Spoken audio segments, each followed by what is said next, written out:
If you're from anywhere else in the world besides where I live, you may not know about this case, the case of Clarion County's Penny Doe. I've covered it on this channel a couple of times, and as a local reporter out here in Western Pennsylvania, it has been a bit of a pet project of mine, but it's been a passion of a lot of people because it's been a mystery for 36 years. Basically, what happened is a body was discovered by children laying in a creek bed on July 22nd, 1990, and until this past Monday, the public didn't know what her name was. She was a victim of a homicide, and in order to figure out who killed her, they had to start with who she is. They didn't know who she was for years and years and years.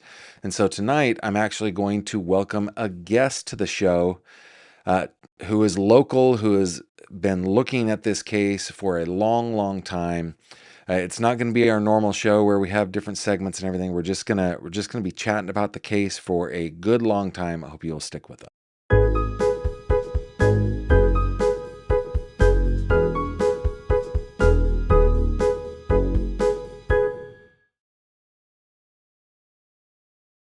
This video contains mature themes and discussions intended only for adult audiences.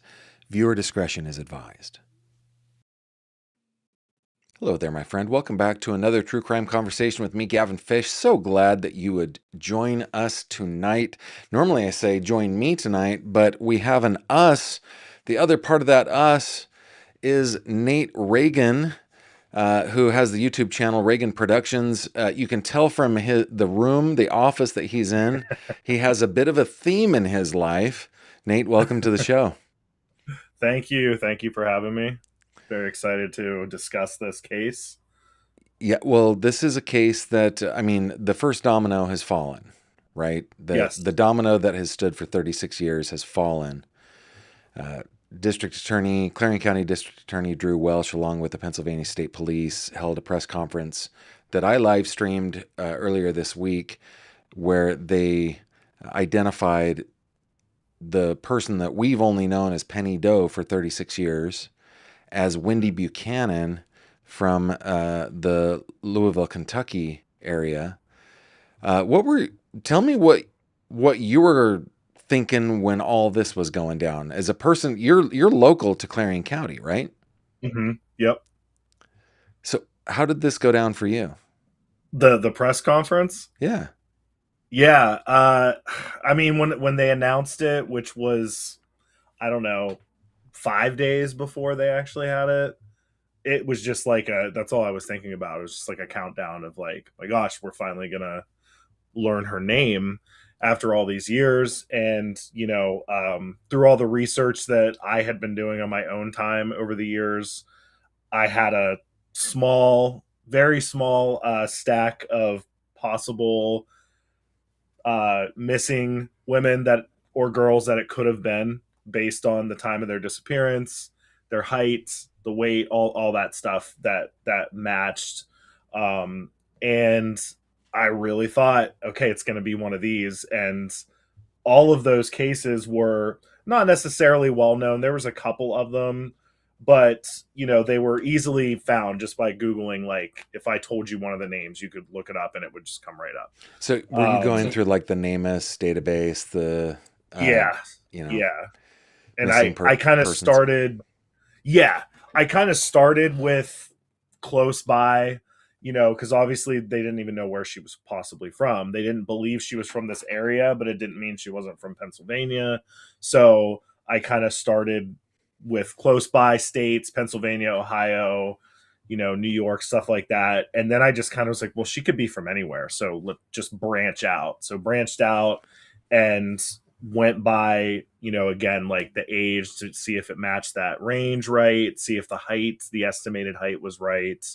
Obviously the time of disappearance, if she had gone missing after she was found, we know it's not her. Let me um ask you this. Um, are we about the same age? What year were you born? 1983. 83. Okay, so I'm a little bit older than you, but okay, so you're 7 years old when Penny Doe is found.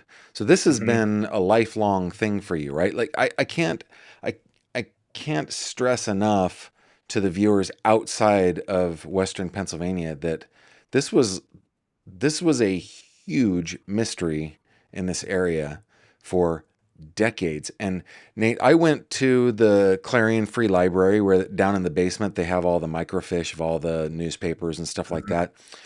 And I was in high school in 1990. Um, I, like it's shocking how primitive we were in 1990, man. Like Yep. it, she wasn't missing from this area because, well, that anybody knew because they were looking for missing people, right? They just Hmm. had no idea how she got there. Maybe you can describe for us the area that she was found in. I'll bring up a photo, but wrong button. I'll bring up a photo, but I don't know that it does the area justice. What's it like out there? Yeah, I mean it's very desolate. It's a very heavily wooded area. Like you said, I mean, I've taken a bunch of photos there as well, and the photo of the actual location, if you're not from the area, even if you've never been there, even if you're from the area but you've never been to that spot, it's hard for you to get a grasp of what is surrounding what you're looking at in the picture. And there are some houses in the area, but it is one of those western Pennsylvania kind of backwoods, back roads type area where you might see a house or two every couple miles. Right. The rest is just very heavily dense forest, and the roads themselves are sometimes gravel, and sometimes you're going down it and you think, boy, if another car comes, I don't even know if we're both going to be able to fit on this road. Yeah. Um, it's an area kind of like that. So the what was described to me by Angie Klinger, who is one of the children who found who we used to call Penny Doe, now Windy Buchanan. Um, the way she described it to me is in her childhood, the what we're looking at, that hill that has the culvert going through it, that was Hmm. actually like a wooden trestle. Yes. And well, I don't know that it was necessarily in her childhood, but the history of it is that was a wooden elevated trestle because we live in kind of river valley, kind of rolling hills. Hmm. Some people call them mountains, but I'm from Northern California. These aren't mountains; these are hills. Um, and so the railroads were built up in order to have a flat road to go on. And then when they changed the weight of the track somewhere in the 20th century, the wood wouldn't hold up the trains, and so they filled them in with earth. So they Hmm. refer to this as the trestle, even though it's not really a trestle anymore, right? But on the other side of it, like the picture of it right now, it's dry. I must have taken this Hmm. picture in uh, August, September, October of 2022. But when her body was found, it was not dry, was it? Correct. Yeah, there was water. There would have been water. And I don't want to exaggerate like it was a big flowing like river, but there would have been a significant amount of water coming out of that tunnel and into that area to the right where you see all of that shrubbage and greenery.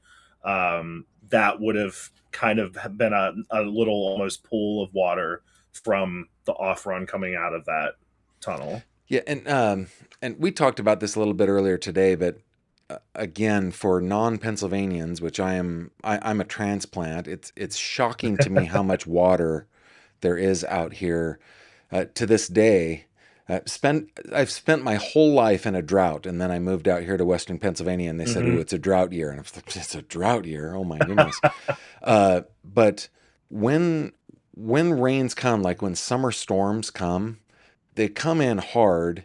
They drop a lot of water, and the earth just does not suck it up, right? It has to run off somewhere. And I think they put these, they call them culverts, I think they put these culverts in when they added the earth, because otherwise you'd have a lake back there when it rained, Right. right? It has to flow through, it has to find its way to the Clarion River and eventually the Allegheny, the Ohio, right? It all runs down the Mississippi watershed. So like if this and summer storms come in with a vengeance sometimes. They like Kimberly and I were on a walk just the other day, and no no umbrella, not a cloud in the sky, and then we start hearing thunder off in the distance, and within minutes it was like singing in the rain. We were just Hmm. soaked, right?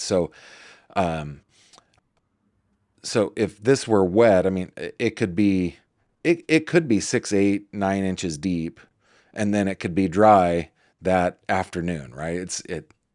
Yeah. It's the weather's weird out here.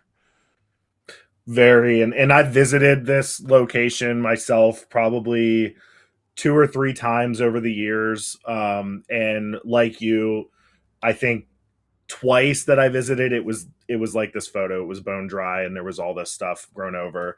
But then there was another time I visited where there was water everywhere. Probably not as much as there was when this happened in 1990. I don't believe there was enough water for a body to be floating in, for lack of a better term. But yeah, it's an area you never know what you're going to get depending on what the weather's like currently. Yeah. Now I want to be a little bit careful. I want to be, I, just aware that Wendy's family could watch this at some point, right? And Hmm. we don't want to add any hurt to them. But we still have a mystery here. We have a, a 19-year-old girl who, the story that we heard from District Attorney Welsh was that it's kind of a turbulent time in this family's life. And Hmm. she said her last words that were reportedly said to the family were, "Bye, Dad, I'm leaving." It was described that she was not the first person to have left in the family, but she was the only one never to return. Can you tell us your thoughts as District Attorney Welsh kind of read that statement? What was going through your mind? Yeah, I mean, excuse me. Again, just like you said, we want to be careful, cautious here, but it just kind of sounded like there was something not very good going on with the family situation at the time. And uh, District Attorney Welsh, he did say that, or described it as, that the father at some point got custody of the children, and that it was kind of around that time that they started, for whatever reason, kind of living this transient lifestyle of driving around in the car together, and sleeping in tents and sleeping in the car. There wasn't really much detail given past that, but it seemed to me to be heavily implied that this was not a fun time for anybody in the family, with the exception of maybe the father, because this is why the children started kind of one by one leaving this situation. Um, Wendy obviously not being the first one, but again the only one to not return. Yeah, the way he described it, and he would not. I asked, and he would not give any more details on it as far as where it was. But Drew Welsh described that on a random off ramp of Interstate 80, she said, "Bye, Dad, I'm leaving," and off she went at age 19. Hmm. Um, Now, I don't know. I don't know who was gone at that point. Were the sisters gone? Were the brothers gone? One sister? Who knows, right? But, Hmm. um, but to me, it kind of feels like, because this area, this crime scene, is right near Interstate 80 as it crosses Western Pennsylvania. So it Yep. kind of felt to me like Was it, the intersection of whatever that is, Interstate 80 and Highway 68? Is that what that is? Trying to Yeah. remember, right?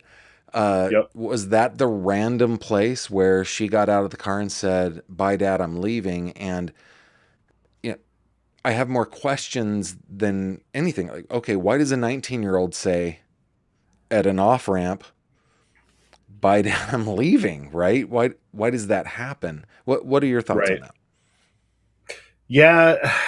I mean, again, one of the things that stuck out to me, and not immediately, but after the press conference, and I rewatched it a few times. The parts where they gave a lot of the information.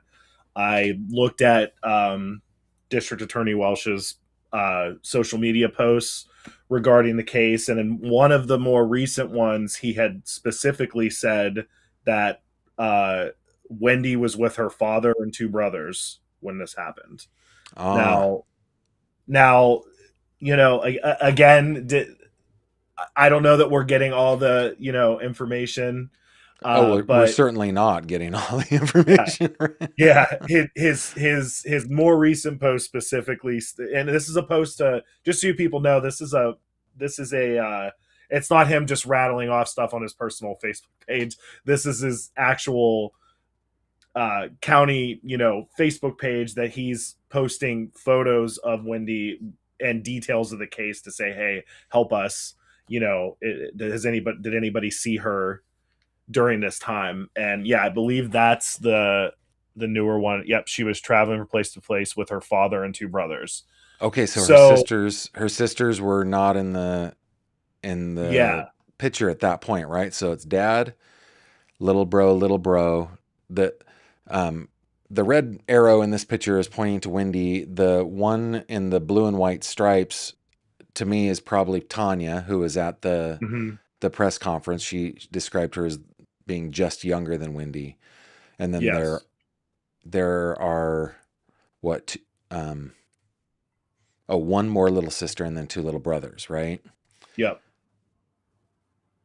Okay. So I do find it strange that the girls like left the boys. Yes. Yeah, I thought that as well. I remember thinking, like, so once I read that post by Drew and assuming that that's accurate, that at that point Wendy was the last of the sisters that was still kind of traveling with the family the way that they had been. Um, it because he had said at the press conference that the other ones that left had gone to live with family members. Hmm. So like, again, we don't know the details of what was going on and why. But I do find it interesting that it seems that it was all the girls that left the situation before the boys left. Because if what we're being told is accurate, then the other girls had already gone. Wendy was the last one to leave, leaving just the father and the two sons. Now, Kimberly Cunningham says, Gavin, who was the last to see her? This is sus. From what we understand, the story anyway, is that her dad and two brothers were the last to see her, Hmm. right? Yep. Um, now, I'm going to broach the subject because, I can't remember the name of the reporter. He's a photojournalist. He was there when like Robert Kennedy was assassinated, took pictures. Mrs. Kennedy was all angry at him, but he's like, I'm a journalist. I journal these things, Hmm. and so I always think about that. Sometimes we have to talk about ugly things. We want to do it in a sensitive way, but and but I'm giving us permission to talk about ugly things here. Okay, the recently in the state of Ohio, there has been um, there's been a case. The Siders family is the name of this. I don't know if you've followed this at all, but 16 children were taken out of a home in Hmm. deplorable conditions in Ohio, right? And we're all going, oh my goodness, I cannot believe the endangerment, the abuse that they're putting these children through. And in the back of my mind, and when I was talking with one of my colleagues on another YouTube channel, Elizabeth Jones from Hillbilly Crime, we were both going, you know, that there's some type of sexual component to this. You Hmm. just like we've lived in Appalachia long enough, and we've Right. reported on the stories, we have read the stories long enough that this isn't going to surprise us. But sure enough, new indictments came down, and there are there are allegations of sexual abuse of children. And of course, on my channel, I covered the Madeline Soto case for so long. And this is a little girl who, starting at age 8 till the time she was murdered at age 12, she was being repeatedly and prolongedly abused by her mother's boyfriend, right? And Mm. so when I think, here's a family with no mom, or mom's out of the picture, wherever she is, we don't know those details. Dad's there, two brothers are there, three girls are there, and the girls start leaving one by one. Hmm. I'm suspicious of sexual abuse. Yeah, same, 100%. Or physical abuse, sexual abuse. It really just seemed like there was something a lot more going on here other than just kind of like, well, the dad was just kind of a little eccentric, and he just kind of liked to live that lifestyle. That wasn't said. That wasn't what was said, and that wasn't what was implied. What was implied seemed to be that once the dad had custody of all the children, that it was basically a really bad situation for everybody, that the children one by one started, the girls specifically started getting out of, they started finding ways to leave, um, with Wendy being the final one. And to your viewers question, to go back to that quickly, yeah, that was the thing that ended up sticking out the most to me was, wait a second, we have, by, I don't want to say his own admission because we didn't hear it directly from the father, but this is the story that we're getting, that the family was given from the father. By his own admission, he's the last one to see her alive. Um, and I don't know the current status of the father, if he's still alive. I don't know, but I know if I was involved in the actual investigation, that's the first person I'd be wanting to interview and say, hey, according to what you've told your family, you're the last person that saw her alive. You and, two brothers, get them in there too, and start asking, so what did happen that day? Why did she leave? Where were you when she left exactly? Um, because the other thing I find really interesting is, again, by his own admission, almost by the story that we're being told, she was last seen on a random off ramp on I-80. And where was she found? Not far from a random off ramp in Clarion, um, presumably beaten to death, blunt force trauma to the head, and all sorts of other injuries Have you to her seen the photos body. that I published of her skull? Yeah. Yep. Yeah, she was beaten to death. Yeah. Yeah. Like, um, Right. and it looked like when I looked at it, it looked like it didn't look like a hammer strike. It looked like a baseball bat or a crowbar or Hmm. something long. Something You in know, heavy, very heavy. Yeah. yeah. Like, guys, I don't want to, for out of respect for her family. Like before, when this was a forensic investigation, we were just trying to identify this woman. There was value in saying, look, this is how she died. This is the condition that she was in. I think there was value in that, and I don't apologize for having published some things that are not pleasant to look at, especially for the family. But now that we know who she is, we don't really need to get into that. I don't really want to. I don't want to like rub salt into open wounds, right? This has got to be Right. extremely difficult for this family. But the word random is exactly the word that Drew used, right? Some Hmm. random off ramp near I-80. Hey, Drew, where was that off ramp on I-80? Well, we're going to not talk about that, Gavin, is kind of Yeah. what he said, right? Uh So huh. to me, I'm like, I hate to read between the lines, but that feels like that is an off ramp in Clarion. And uh, describe describe where she was found in, I guess, relationship to Interstate 80 as a local guy. Okay. Yeah. So basically, and this is going to go back a little bit to 1990, around that time that this would have happened. The off ramp was in the same spot. I know they change things on the interstate all the time. They move things around. That off ramp that we are referring to is the same place it was back then.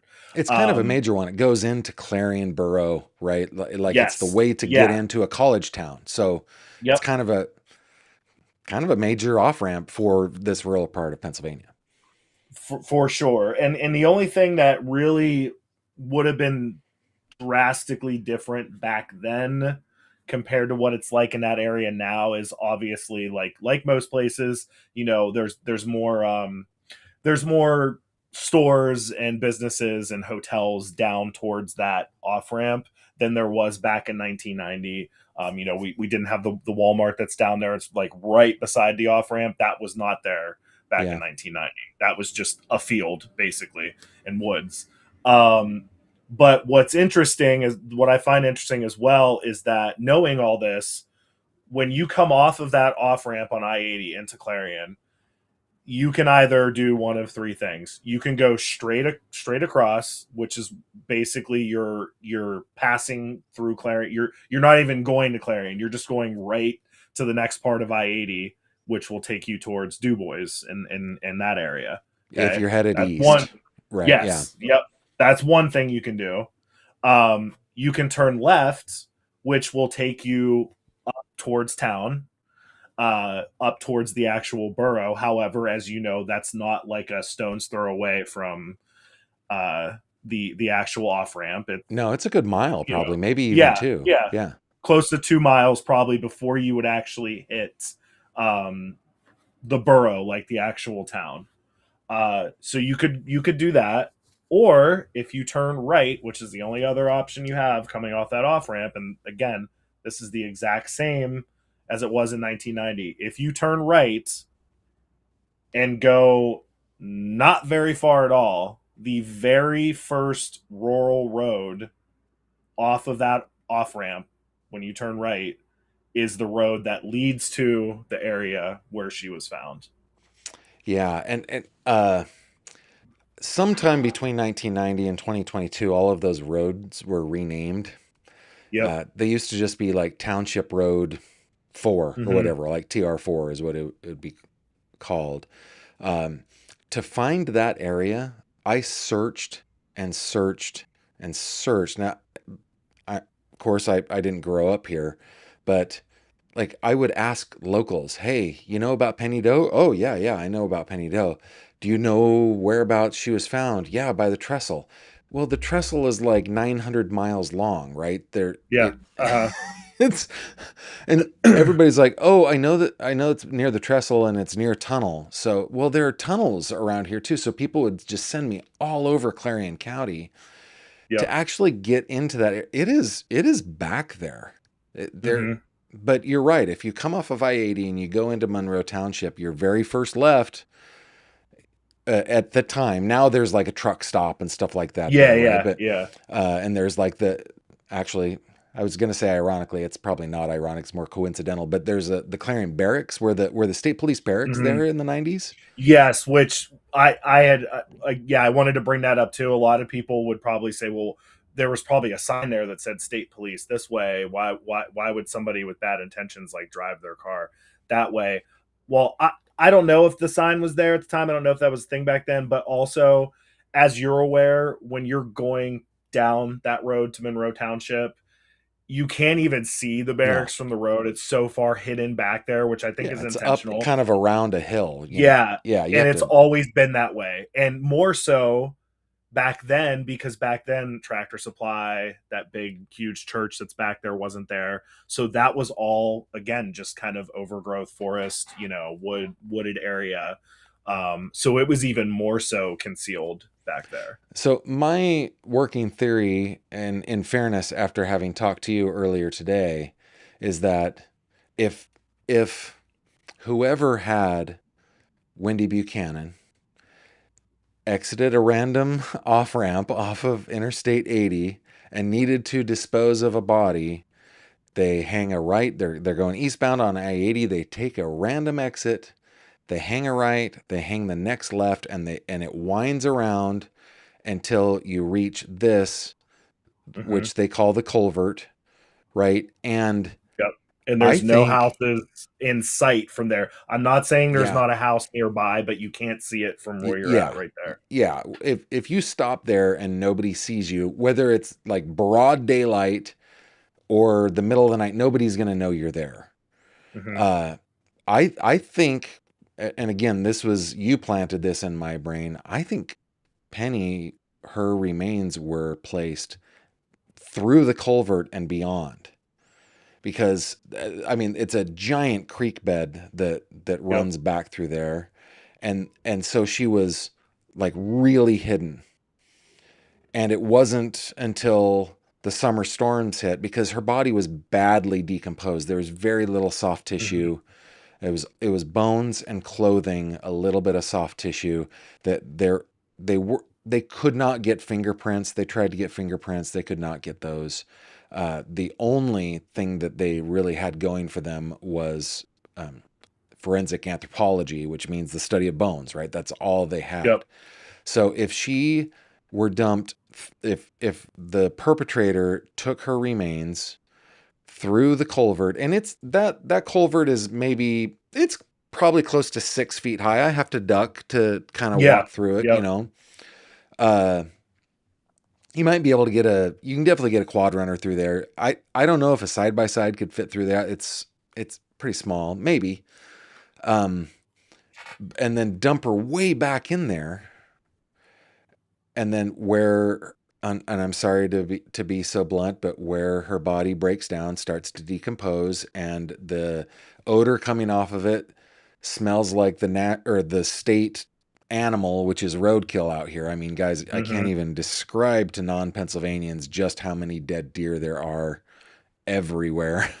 Like, I don't even think you can call hunting in Pennsylvania. I think you just shoot into the woods and then walk in that general direction. You've probably hit a deer. They're just everywhere. They're Yeah. everywhere. So, and Angie and Art and John, they described to me that, yeah, it just smelled like a dead deer when they found her. But anyway, she decomposes beyond the trestle, and then when the rains come, she's washed into that creek bed, and slowly but surely, every rain, she comes in and is deposited right where those berry bushes are. I think that's probably the reason that nobody found her for so long. Yeah. I agree 100%. And another thing I want to point out, which is, leads more to your point of it, again, someone that's never been here, you might look at that photo or any photo of that area, and go, oh my gosh, well, I would never even walk in there. It's not that the tunnel's not very long. If that makes sense. When Might be you like can walk 30, through it, 40 feet. Yeah, yeah, if that. So it's not like this big, long, endless tunnel that you would be walking through. right.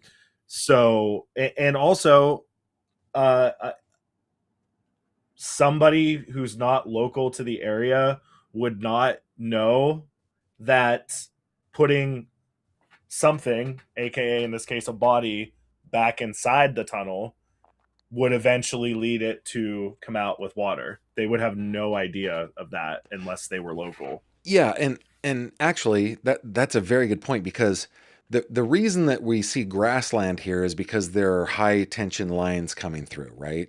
So they have cut out a strip out of the forest in order for those lines to be able to be maintained. So if the perpetrator goes through the tunnel, makes a left or a right, and goes about 50 feet into the woods, that body never makes it back out. I Yep. mean, maybe a dog would have found something, or something like that. But I think that does go to your point of this is not a local person.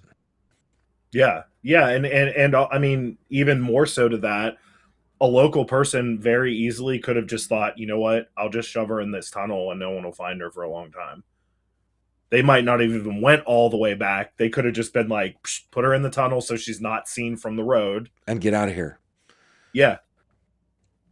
Yeah, that's one of those things where nobody would have, like, if you're just in the middle of the night walking through that tunnel with a flashlight or something like that, and somebody did happen to come by, nobody would have like, oh, there's a person near Right. the tunnel, because Yeah, the railroad exactly. track is kind of used as now it's just a walking and hiking path, but at the time it was an active railroad track. But that was also a way that kids would easily get from place to place. Just walk Hmm. up onto the railroad track and then you can walk half a mile to your friend's house or whatever.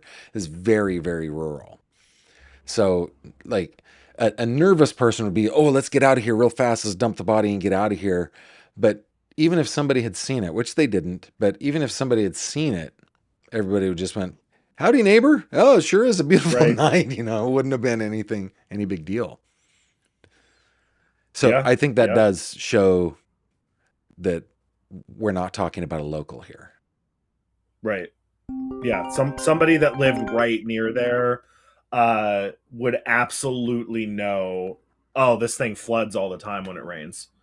So I can't hide it here because it's just going to wash out possibly onto the road. I'm going to have to take it even further back. Yeah. I forgot to put do not disturb on my phone. That was my bad. I do You'd that think all I'd the be a time. professional by now, Nate. I am not. But yeah, just so I mean, random exit on I-80. That yeah, I'm hoping police are talking with the father and the brothers. I really am. Yes.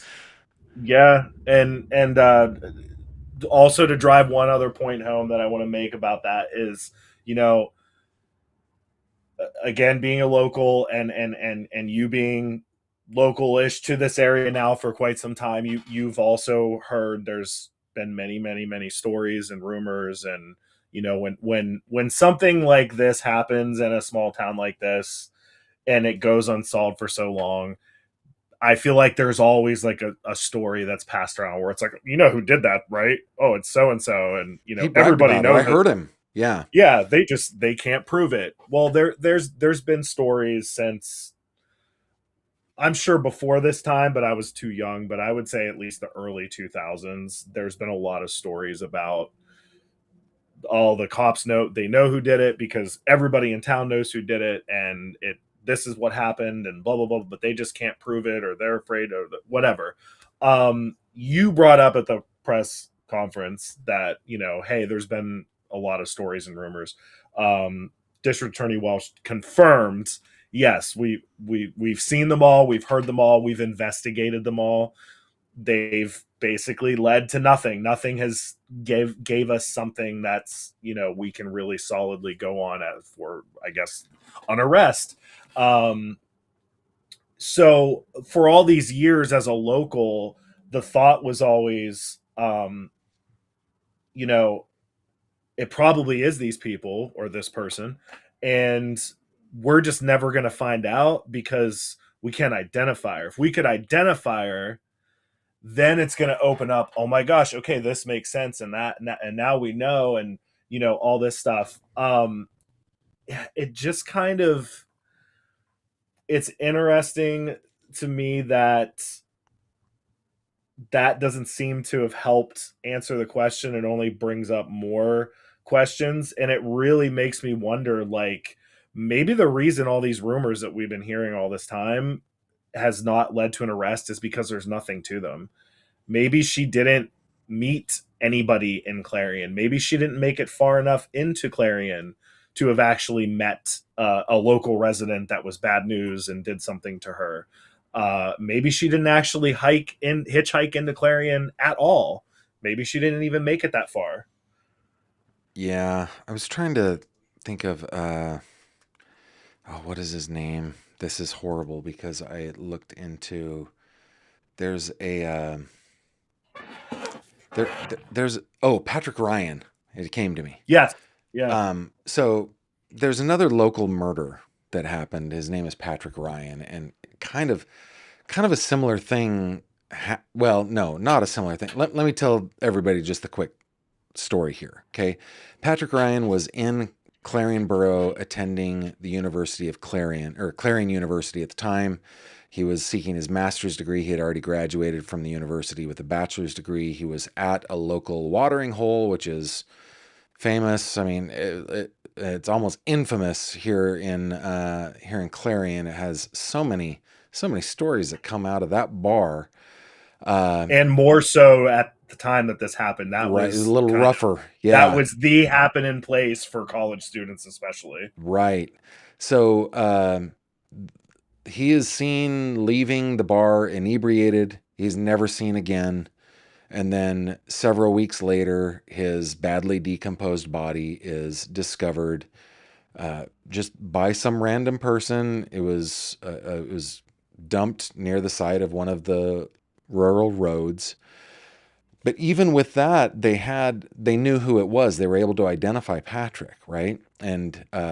And actually, Chief Bill Peck, who's the chief of police in Clarion Borough right now, I think he was state police at the time, right? So like when I, well, he was either state police or borough police at the time because when I talked with Borough Patrick's police. family, uh, they have nothing but good to say about Chief Peck. He tried his best. He worked hard. He cared. He came to the funeral, all that stuff, right?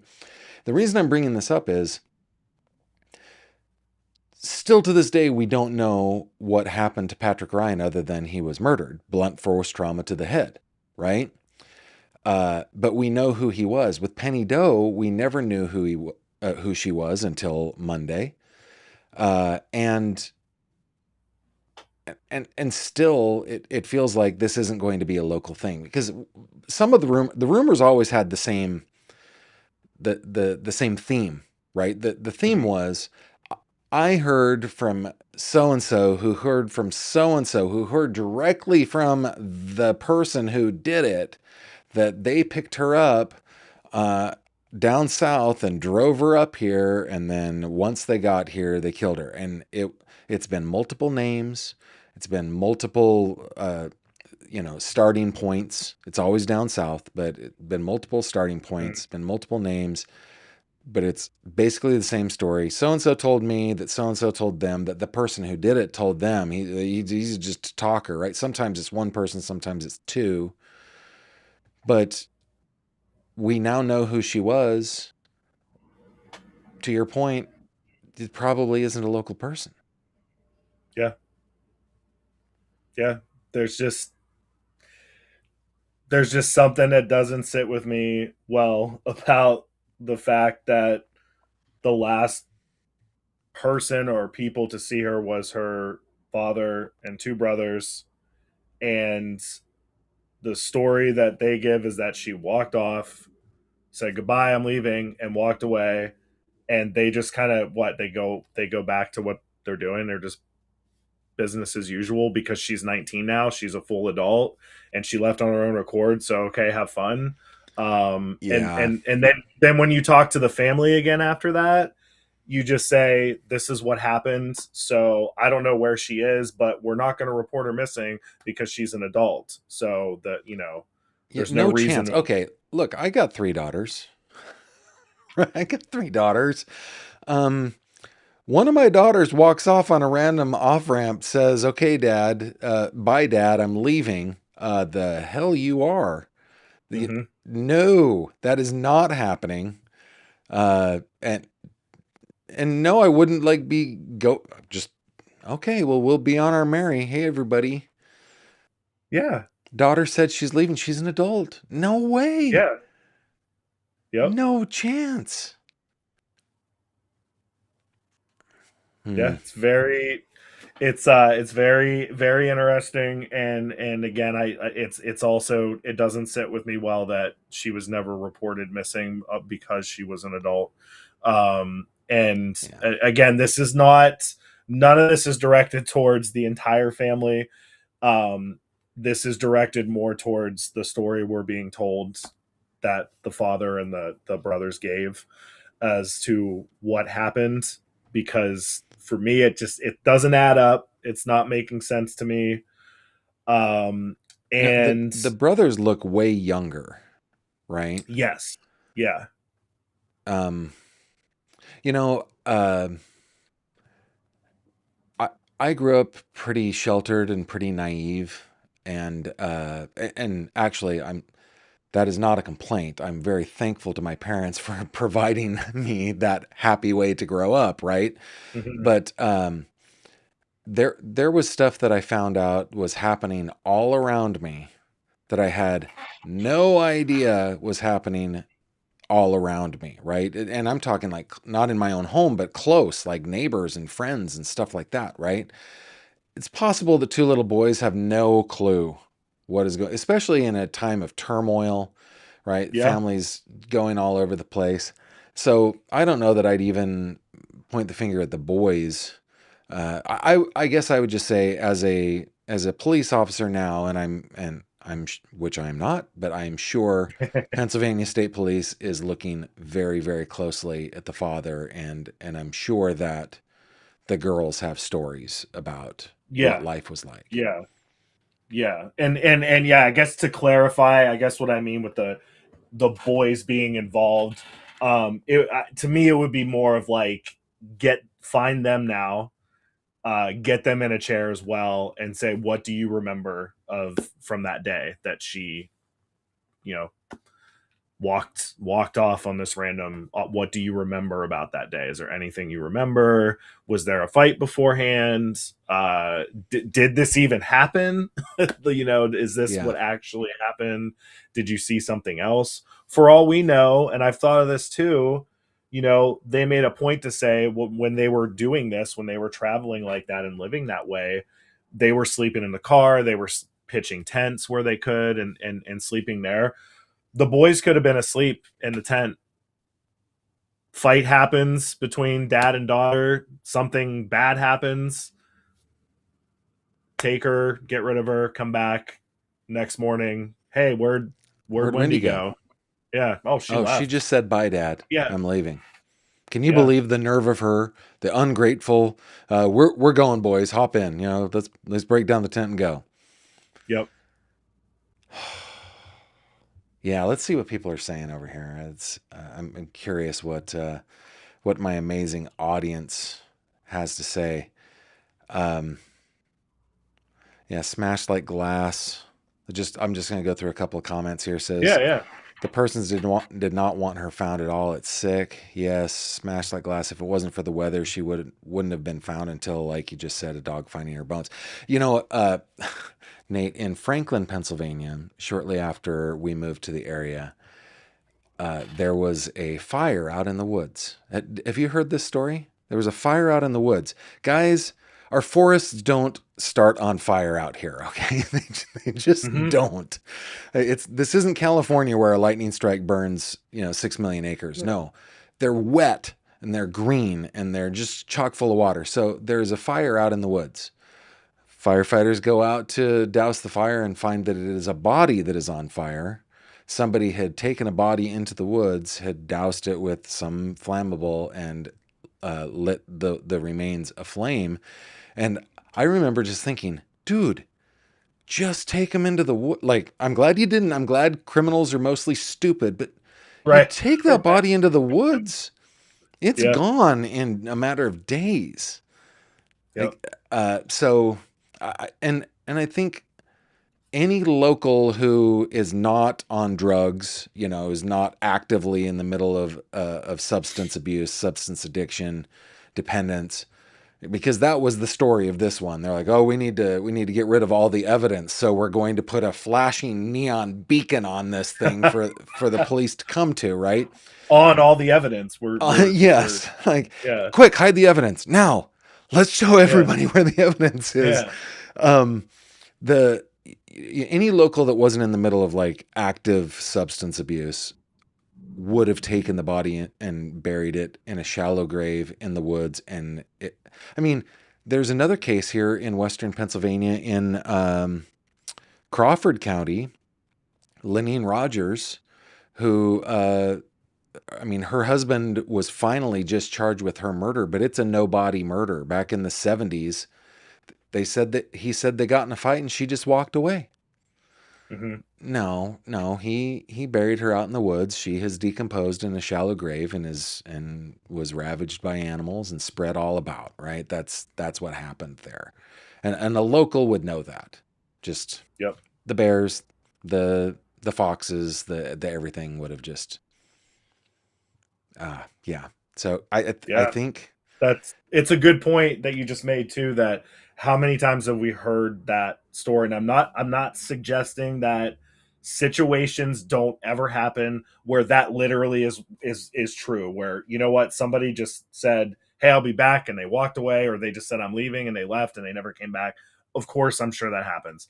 But how many times do we hear that story of the same old story? I don't know where she went. I don't know where he went.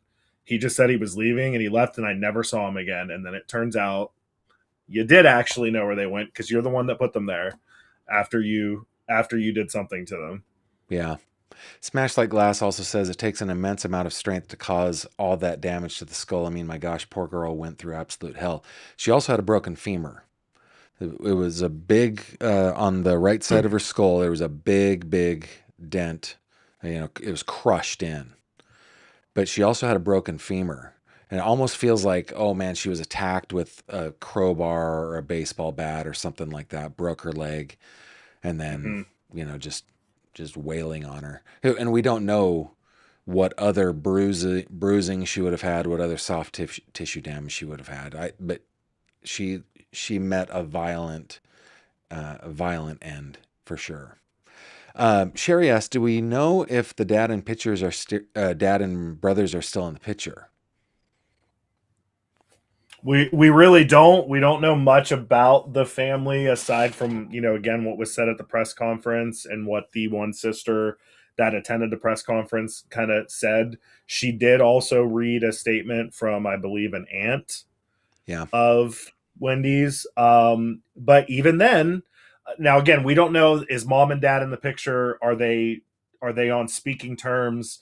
Are they even still alive? We don't know. But again, I found it interesting that this is revealed and there's no statement from a father, there's no statement from the mother. Again, they could be passed away. I don't know. yeah, But it's just interesting that this huge family and all these siblings, the only statements that were given of like, oh, yes, Wendy was great. It was one sister and an aunt. yeah. It seems like a broken family. It like Mm-hmm. I think back again, being naive. This time as an adult, though, I remember I used to. Well, it doesn't matter. I was in a civic organization with a family that had a bunch of daughters, and every time a daughter would turn 18, they were like gone, right? Mm-hmm. And the boys stuck around. They were, you know, and I was just naive. I didn't understand. Now I'm going, oh, so hmm, there's a reason why girls leave, like once they're able to be emancipated. And I know of another family where a girl fought in court to be emancipated when she's like 16 years old, just to get out, right? Yeah. So, uh, And yeah, and on that topic, and I think you were in the same boat as me at the press conference when they said the name and it didn't ring any bells. I was sitting at home and I immediately Googled it and nothing came up. And I was like, how is there nothing about this missing person? Then you kind of, and they didn't really come out and even say it at the press conference. We kind of had to find out on our own, like, oh, she was never reported missing. That's why we can't find information on her. And, you know, I did some research after that because, again, that didn't really sit well with me. And when they say, well, she was an adult who left on her own accord, that's what we were told as to why, again, this has nothing to do with the entire family. The sister that was at the press conference seemed amazing. oh And, yeah, she had said, well, she was an adult, left on her own accord. That's what we were told. That's why we didn't. Well, they were younger, so they would have been minors when they were even told of what supposedly happened to her. yeah, So they weren't in any position to like go call it would have been the father's responsibility to be like, hey, my daughter's missing, she left on a random off ramp, I can't find her, I thought she'd come right back, she didn't. And he didn't do that. Instead, he just goes about business as usual and then tells everybody, yeah, but we're not going to report her missing because she's an adult. Well, she's barely an adult. She's 19.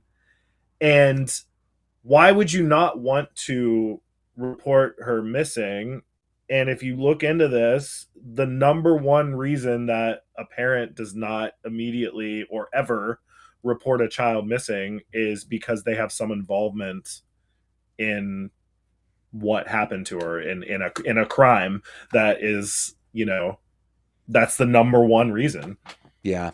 I think about the kids like Tanya would be roughly my age, right? So I Mm-hmm. think she might be a couple years older than me, but it is amazing the things that we are told as children, that we're told as truth, that we believe as children, that just stick with us. Like Yep. you can get to 35, 40, 45 years old and still just be like, "Oh yeah, that's what mom told me, that's what dad told me, that's what grandma always said. That's the truth." Not even I guess coming to the realization that, hey, let's reason this out. Is this even Mm-hmm. possible? Like you just, those things are really sticky when you're a minor and something is told, something you are told something and you believe it. It's told you by somebody, in some sort of authority or trust, and you just believe it. And so I'm not, and I know you're not either, but uh when I saw Tanya and we heard her speak and tell the story, I thought to myself, first of all, that's really brave of you to come out and do this. You Mm-hmm. did not have to travel to Pennsylvania to do this. We know that she came from far away, and she didn't have to do that. And Yep. she went through. I mean, think about what she went through. Two Pennsylvania State Police troopers made contact with her, probably in person, Mm-hmm. and said, "Do you have a missing sister?" 36 years after she went first. Like, talk about just Yeah. a roller coaster of emotions that you would go through, right? Uh, and then being told, "We believe that your sister is dead and we want to confirm it. Can we have your DNA?" That's just an extremely difficult and traumatic thing to go through as a grown adult, and an extremely brave thing to do. So I'm not. They were all minors. The and sorry, Nate, and I could be talking out of the side of my head here. Dad might still also have nothing to do with it too. We're just Yeah. saying that's where it should start, right? Yeah. Yeah. Why not start with the last person that's known to have seen her alive? Yeah, tough situation. Tough situation. Yeah, I wonder what those. I don't want to experience them, but I wonder what that emotional road is like. You Yeah. know, you lost your sister. I some people are more sympathetic and empathetic than others, and some things stick a little bit harder. But I've shared this on my channel a million times. But when I was 14 years old, my best friend died. I'm no longer sad that my best friend died, but I think Mm-hmm. about him every single day. It's been since 1990, January of Yeah. 1991. So, we're 35 years past. I think about it every single day, and I'm sad about. I'm not. I don't feel the sadness like, hey, I'm sad about this. What I feel is I'm sad for the 14-year-old version of me. Yeah. You know, like I'm really sorry that the 14-year-old version of me had to feel that. And I Mm-hmm. want to be protective of like my children. I don't want them to ever feel that, right? So Yep. like I have that moment every single day and have for the last 35 years. And I would imagine that for Tanya, her brothers, her little sister, it's probably something similar, right? Mm-hmm. I have a sister out there somewhere. And then one day they find out I don't have a sister out there. I've never had a Yep. sister out there. She was she was gone from the moment she left. Yep. Which is which is I think that puts a whole new light on, again, what we all thought was possibilities of what happened, because now we know that it's very possible that she she never was, quote unquote, gone for very long before something happened to her. Or ever. um Yeah. Could yeah, be that she was exactly, never or gone. ever. Yeah, we've always just assumed that somewhere out there there's some missing child or person. The family's been looking forever. She's been reported missing. There's a whole story behind it. She probably left on her own and was hitchhiking across the Hitchhiked. country, and Yeah. who knows where she was before she got here, and what kind of craziness she was getting into. But she eventually got here and met the wrong people, and then something bad happened. That's kind of what we always thought, and now it just kind of seems to me like that's not the case at all. And unless the district attorney were to come out and go, hey, actually the off ramp she got off on was in Texas, and we know this for a fact, we can prove it, then I'd be Yeah. like, okay, well. But yeah, there's, again, I think if it was in Texas or anywhere else other than right here, he would have said where it was. That's just my thoughts. That's I my kind of opinion. feel the same way too. Like, and I don't know. I respect the need to protect an investigation. But I do think that policing, well, the investigation part of police work should be changing. We have got, uh, you and I were talking about this earlier, right? I had DNA amplified of Penny Doe in 2022. Hmm. A little vial. If any lab would have taken it, we would have known who she was 4 years ago, Hmm. right? I don't think that I'm not calling Drew a liar. I love Drew. Drew's awesome. Guys, it's a small town. We all know each other. He's a great guy. And I know some of those PSP guys that, and gals. They're great. Um, but man, they're stuck in the past of investigations, I guess. I don't know. No, we are, Pennsylvania is so far behind every other state, in my opinion, when it comes to stuff like that, and especially when it comes to having the public, seeking the public's help, or having the public help with especially cold cases and things like that. You Yeah. see all the time, all these cold cases all over America are getting solved by people like yourself, or by other podcasters, or Dateline documentaries. All this stuff is getting solved in other state. You rarely ever see it in Pennsylvania. Why? Because we have, I believe, is it Act 22, I want to say, is the law, where it's basically like all they have to say here is it's an open investigation, Yeah. and we can't Everything. give you or tell you anything. The right to know law in the state of Pennsylvania is a joke. You do not have the Yep. right to know, Yeah. ever.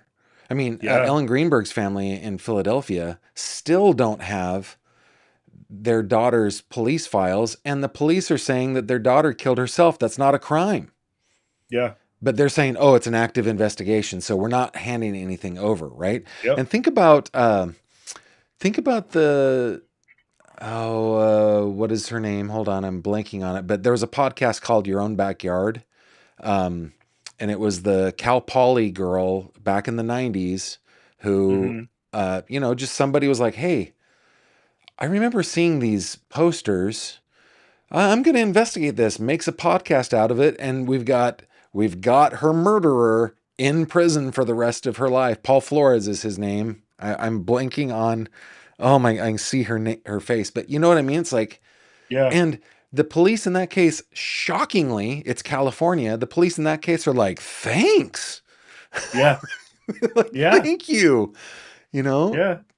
does not And happen they'll, in you Pennsylvania. again, you see these documentaries and stuff where people try to solve cold cases, and you've got interviews with like the original detective on the case. You've got the current detective that, again, I'm not saying that they should sit there and tell you every little thing, But I'm talking about in Pennsylvania, they won't even speak to you. But they They're could like, use us. They could use nothing. us. Yeah. Yep. Like, look, look, when it comes to genealogy, I might be the best person I know at it. Like, and I know that Trooper Bauer, who is a specialist with the PSP, is very, very good at genetic genealogy.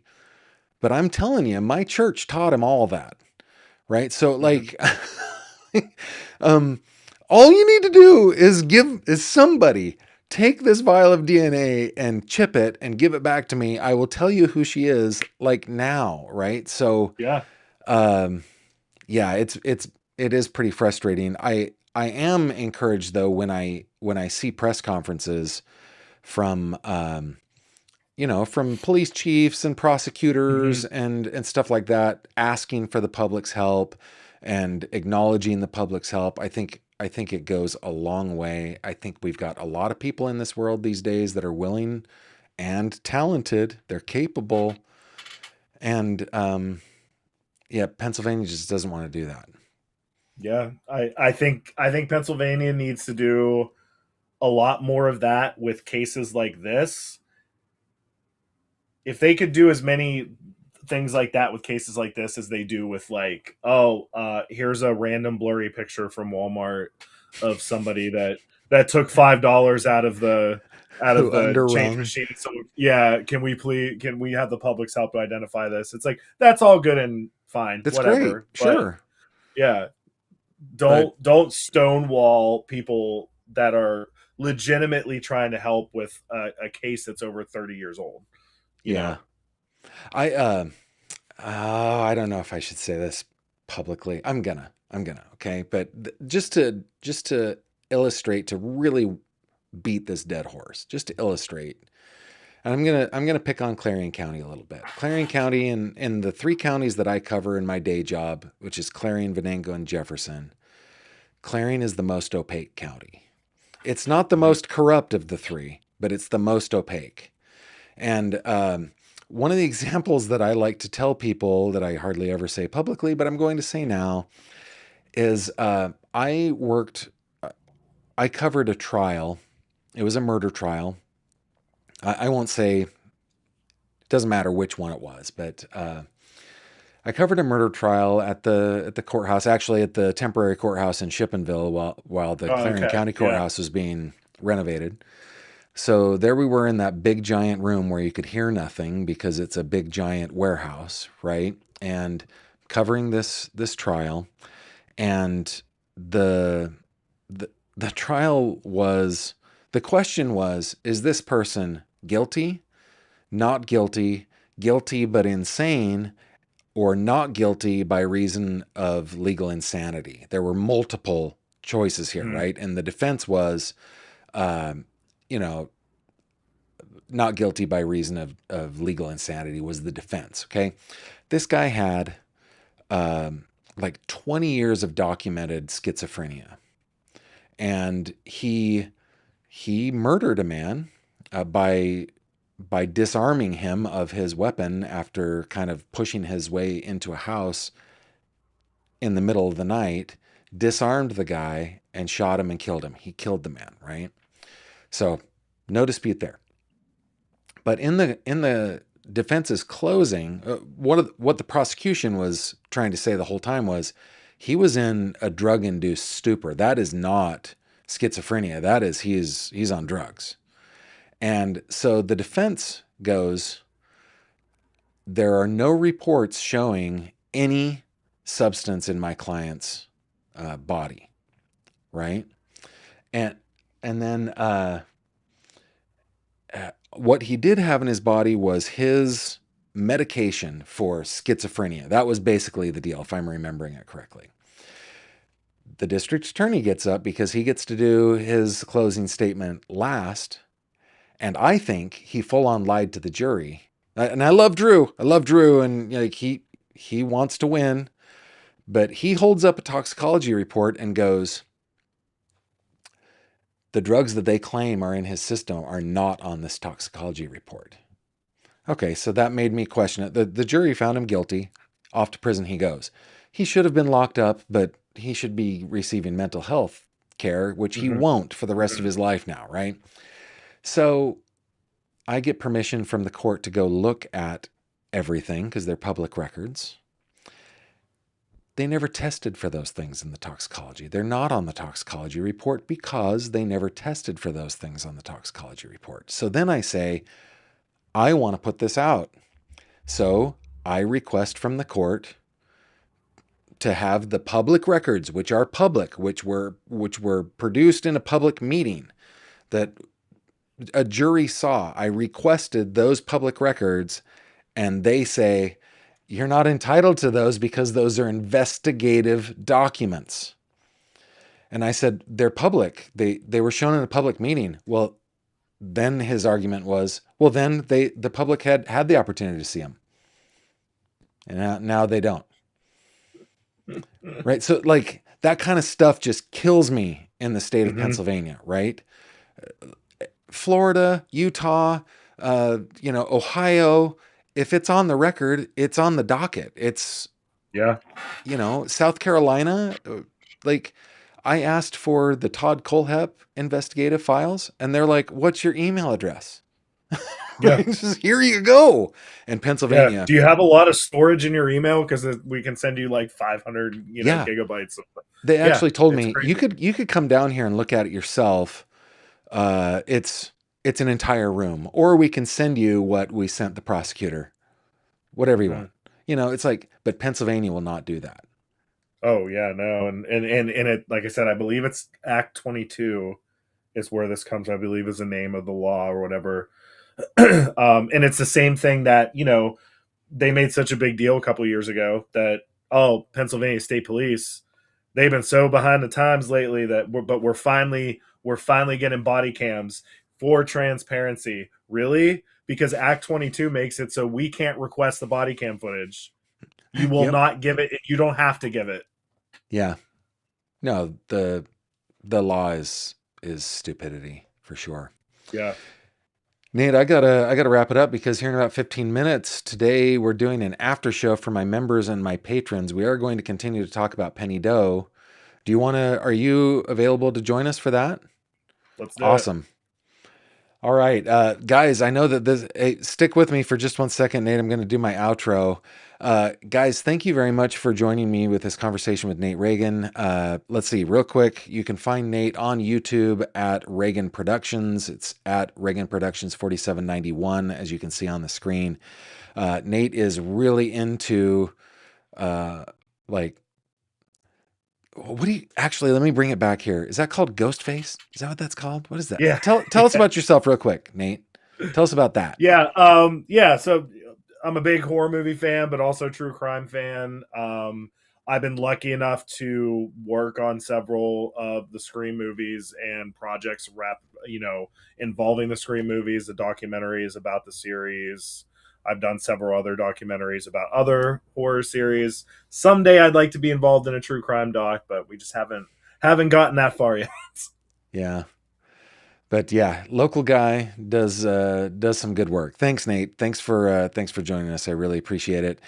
For members and patrons, we are going to be starting our members only stream in about 15 minutes. So the link is on Patreon, and also for members, it is on one of my posts. So if you go to the post, it's for members only, and you can join us at 7:30. We'll continue the discussion about Penny Doe. I think it'll probably be a little more.